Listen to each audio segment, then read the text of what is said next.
To create a dome roof, make sure you're on the roof tool, and then in the info box, if we go to the geometry method, there's either dome or barrel vaulted. If you can't see the dome roof icon, if we left mouse click on it and hold the mouse button down, a little palette comes out and we choose the dome roof.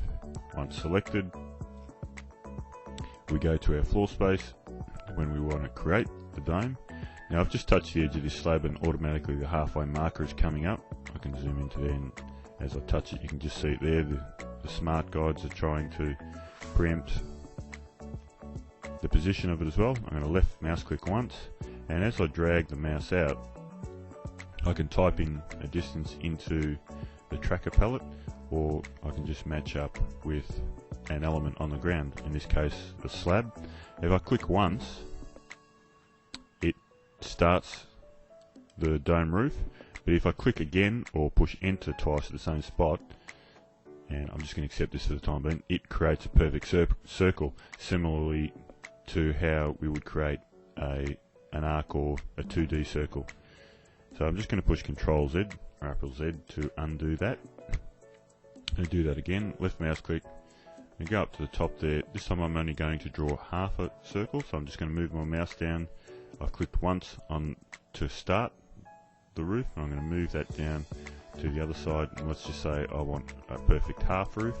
If I left mouse click again, it says that I want to finish the roof or complete the roof.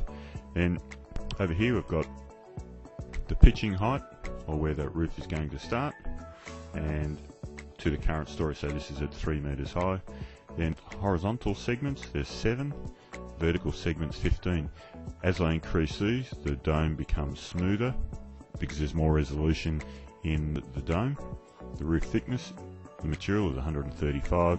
In this section here, it gives us the options for treating the ends of the roof, so I can have just a straight perpendicular edge, a vertical edge, or a horizontal edge. I can just click those, whatever I want, and it will define the roof like that. So if I push OK, there's my half roof.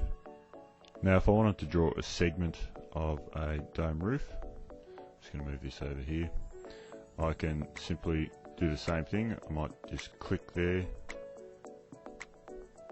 left mouse click to start the roof, and just stop the mouse movement when I achieve the pitch. I might want to line it up with this line here, and I click again and then push OK, and then we have the segment of the roof.